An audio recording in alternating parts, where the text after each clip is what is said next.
അസ്സലാമു അലൈക്കും വറഹ്മത്തുള്ളാഹി വബറകാതുഹു. എൻ്റെ പ്രിയമുള്ളവരെ, കഴിഞ്ഞ ദിവസം ഞാനൊരു വാർത്ത കണ്ടു. എന്തെന്നറിയോ? കാസർഗോഡ് ഇബ്രാഹിം ബാദുഷ എന്ന് പറയുന്ന ഒരു ഉസ്താദ് അദ്ദേഹത്തിൻ്റെ ഭാര്യയെ ആക്രമിക്കുന്നു, അദ്ദേഹത്തിൻ്റെ ഭാര്യയെ ക്രൂരമായി പീഡിപ്പിക്കുന്നു എന്നുള്ളൊരു വാർത്ത. സത്യം പറഞ്ഞാൽ അത് കേട്ടപ്പോൾ വളരെ സങ്കടമാണ് എൻ്റെ പ്രിയമുള്ളവരെ തോന്നിയത്. സത്യം പറഞ്ഞാൽ ഒരു ഭാര്യ എന്ന് പറഞ്ഞാൽ നമ്മുടെ ജീവിതത്തിൽ എല്ലാമാണ് അവൾ. ഒരു പെണ്ണെന്ന് പറയുന്നത് തന്നെ അള്ളാഹുവിന്റെ പ്രവാചകർ സ്വല്ലല്ലാഹു അലൈഹി വസല്ലം തങ്ങൾ ഏറെ ബഹുമാനിച്ച ഒരു വ്യക്തിയാണ്, ഒരു സൃഷ്ടിയാണ്. കാരണം പെണ്ണിന് ഒരുപാട് മഹത്വങ്ങളുണ്ട്. മാത്രമല്ല, ഭാര്യയുടെ മഹത്വങ്ങൾ അറിഞ്ഞു കഴിഞ്ഞാൽ, ഭാര്യയുടെ അവരുടെ ആ ഒരു നമുക്കൊക്കെ ചെയ്യുന്ന ഓരോ കാര്യങ്ങൾ അതിന് അള്ളാഹു തആല കൊടുക്കുന്നതും പെണ്ണിനെ കുറിച്ചും നമ്മൾ പറയുന്നു. അള്ളാഹു സുബ്ഹാനഹു വ തആല പരിശുദ്ധ ദീനിൽ നമ്മെ അറിയിച്ചത് കണ്ടാൽ, അതിനെക്കുറിച്ച് പഠിച്ചാൽ ഒരിക്കലും ഒരു പെണ്ണിനെയും നമുക്ക് ആക്രമിക്കാനോ നമുക്ക് അവിടെ നിന്ന് വേദനിപ്പിക്കാനോ നമുക്ക് കഴിയില്ല. അള്ളാഹു തആല നമ്മുടെ ഭാര്യമാർക്ക് അള്ളാഹു തആല നന്മ കൊടുക്കട്ടെ, നല്ല ബുദ്ധിയും ബോധവും അള്ളാഹു തആല കൊടുക്കട്ടെ, ഖൈറ് കൊടുക്കട്ടെ. നമുക്കൊക്കെ ഇബാദത്ത് ചെയ്യുന്ന ഒരുപാട് ഉമ്മമാർ അല്ലെ, നമ്മുടെയൊക്കെ ഭാര്യമാർ, അള്ളാഹു തആല അവർക്കൊക്കെ സ്വർഗം കൊടുക്കട്ടെ, അർഹമായ പ്രതിഫലം കൊടുക്കട്ടെ. ഞാൻ ഈ വാർത്ത കണ്ടപ്പോൾ സത്യം പറഞ്ഞാൽ ഞാൻ ആലോചിച്ചു പോയി. നബി സല്ലല്ലാഹു അലൈഹി വസല്ലം തങ്ങൾ പറഞ്ഞു, നീ നിന്റെ ഭാര്യയെ മുഖത്തേക്ക് നോക്കിയാൽ, കൈയൊന്ന് ചേർത്ത് പിടിച്ചാൽ, ആ മുഖത്തേക്ക് നോക്കുന്നത് കൊണ്ട് അല്ലാഹു തആല റഹ്മത്തിന്റെ നോട്ടം നിന്നിൽ നോക്കും. കൈയൊന്ന് ചേർത്ത് പിടിച്ചാൽ നിന്റെ പാപങ്ങൾ ആ രണ്ടുപേരും പിടിക്കുന്നതിലൂടെ കൊഴിഞ്ഞു പുറത്തു പോകും. റബ്ബിന്റെ പ്രതിഫലം ആഗ്രഹിച്ചിട്ട് നമ്മൾ ചെയ്താൽ അല്ലാഹു തആല നമുക്ക് നൽകുന്ന പ്രതിഫലമാണ്. ഒന്ന് ആലോചിച്ച് നോക്കൂ നിങ്ങൾ. ഒന്നും വേണ്ട, നമ്മൾ ഒറ്റ കാര്യം ആലോചിച്ചാൽ മതി. നമ്മൾ പുറത്തു പോയിട്ട് വരുന്ന സമയത്ത് നമ്മുടെ വീടിന്റെ എല്ലാ പരിസര ഭാഗങ്ങളും ശ്രദ്ധിച്ചിട്ടുണ്ടോ നിങ്ങൾ? നമ്മൾ പോകുന്നത് പോലെയാണോ നമ്മുടെ വീട്? നമ്മൾ പുറത്ത് നിന്ന് നമ്മൾ വീട്ടിലേക്ക് വരുമ്പോൾ നമ്മുടെ വീട് ആണോ? അല്ല. നമ്മുടെ മക്കളെ നോക്കുന്നത്, നമ്മുടെ എല്ലാ കാര്യങ്ങൾക്കും വേണ്ടി ഇടപെടുന്നത്, വീട്ടിലേക്ക് നമ്മൾ കയറി വരുമ്പോൾ മേശപ്പുറത്ത് ഭക്ഷണം വെച്ച് വിളമ്പി തരുന്നത്, അത് വേണ്ട രൂപത്തിൽ പാകം ചെയ്ത് തരുന്നത്, ഇതൊക്കെ ആരാ? നമ്മുടെ പ്രിയപ്പെട്ട ഭാര്യയാണ്.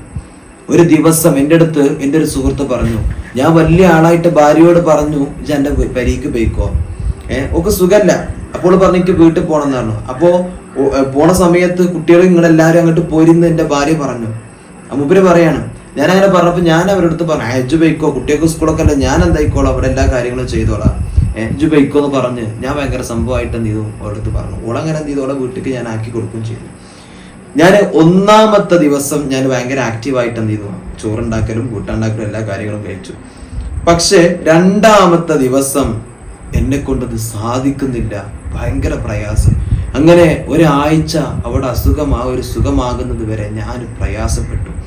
അന്ന് എനിക്ക് മനസ്സിലായിട്ടുണ്ട് അവർ എത്രത്തോളം സ്ട്രഗിള്, എത്രത്തോളം പ്രയാസം ഈ വിഷയത്തിലൊക്കെ എടുക്കുന്നുണ്ട് എന്ന് എനിക്ക് അന്ന് മനസ്സിലായിട്ടുണ്ട് ഉസ്താദേ എന്ന് എൻ്റെ ഒരു സുഹൃത്ത്, എൻ്റെ പ്രിയമുള്ളവരെ, വളരെ സങ്കടത്തോടു കൂടെ ഭാര്യ നമുക്ക് ചെയ്തു തരുന്ന നന്മയെക്കുറിച്ച് സങ്കടത്തോടു കൂടി പറയണ്ടായി. ഞാനത് ആലോചിച്ചപ്പോൾ പടച്ച റബ്ബേ, ഞാനിങ്ങനെ ചിന്തിച്ചു പോയി, അല്ലാഹ് എന്തായിരിക്കില്ലേ ആ ഒരു അവസ്ഥ എന്നുള്ളത്. എൻ്റെ പ്രിയമുള്ളവരെ, അതാ പറയുന്നത്, നമ്മൾ വിചാരിക്കുന്നത് പോലെയല്ല. അവരൊക്കെ ഒരുപാട് നമുക്ക് മുമ്പിൽ നമ്മുടെ വസ്ത്രം അലക്കുന്നു, ഭക്ഷണം ഉണ്ടാക്കി തരും, എന്തൊക്കെ കാര്യങ്ങളാണ് അവരൊക്കെ ചെയ്യുന്നത്. സത്യം പറഞ്ഞാൽ നമ്മളൊക്കെ പിന്നെ അവർക്ക് എന്തൊക്കെ ചെയ്യാൻ കഴിയുമോ അതൊക്കെ നമ്മൾ ചെയ്തു കൊടുക്കണം. കാരണം അത്രത്തോളം പ്രയാസം നമ്മുടെ വീടിനകത്ത് അവർ അനുഭവിക്കുന്നുണ്ട്. പ്രയാസം എന്ന് പറഞ്ഞാൽ അവർ വേണ്ട തന്നെയാണ്.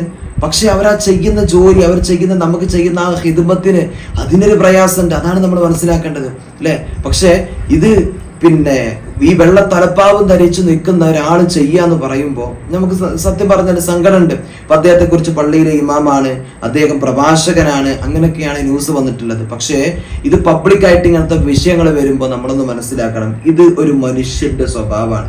പക്ഷെ പല ആളുകളും മതത്തെയാണ് കുറ്റം പറയുന്നത്, മതത്തെ കുറ്റം പറയുന്നു. ഭയങ്കര അങ്ങനെയല്ലേ ഇസ്ലാം മതം എന്ന് പറഞ്ഞാൽ എല്ലാവരും അതല്ലേ പറയുന്നത്, അവർ ഭയങ്കര പൊലിവായിട്ട് പറയുന്നുണ്ടല്ലോ. ആ രൂപത്തിലൊക്കെ ഇസ്ലാമിനെ ആക്ഷേപിച്ചുകൊണ്ടാണ് പല ആളുകളും പറയുന്നത്. നമ്മളൊരു കാര്യം മനസ്സിലാക്കണം, തെറ്റ് ഇത് മനുഷ്യനിൽ വരും അല്ലെ?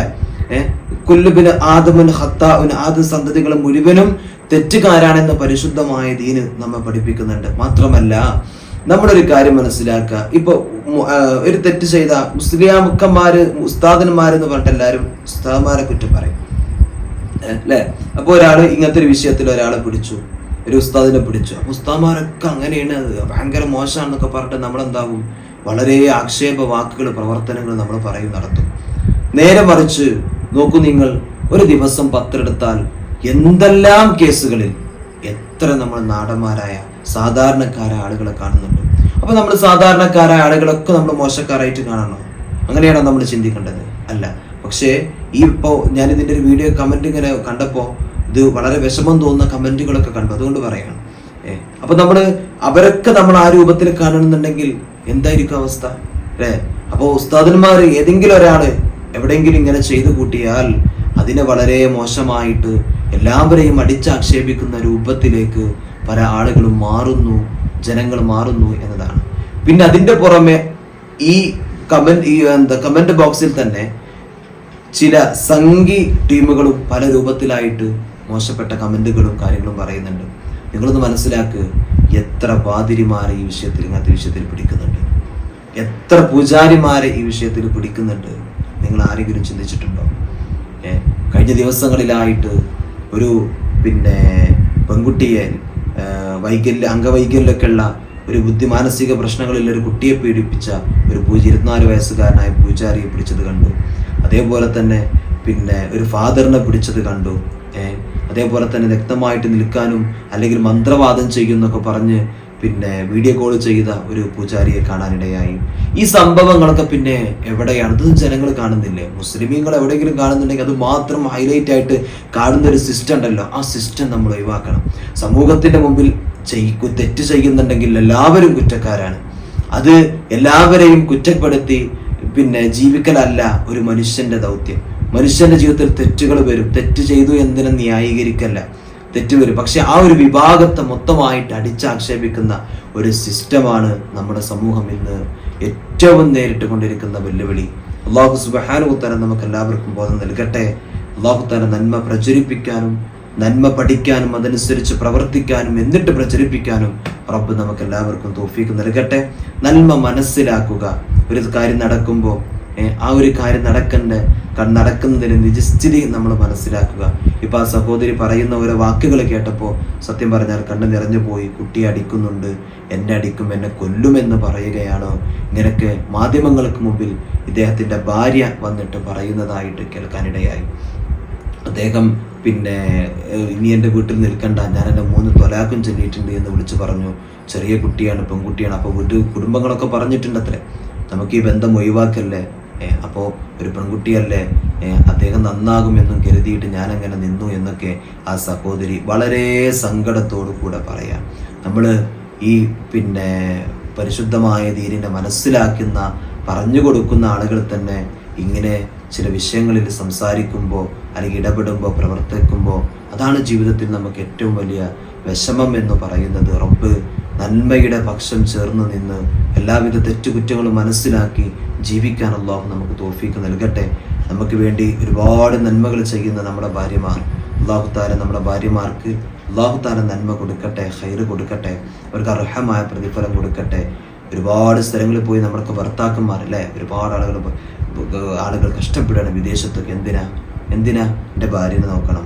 അവർക്ക് ജോലി ചെയ്യുന്നത് കഷ്ടപ്പെടുന്നതൊക്കെ ചോദിച്ചാൽ അവർ പറയും എൻ്റെ ഭാര്യനെ നോക്കണം, എൻ്റെ കുട്ടികളെ നോക്കണം, എൻ്റെ അമ്മാനെ നോക്കണം.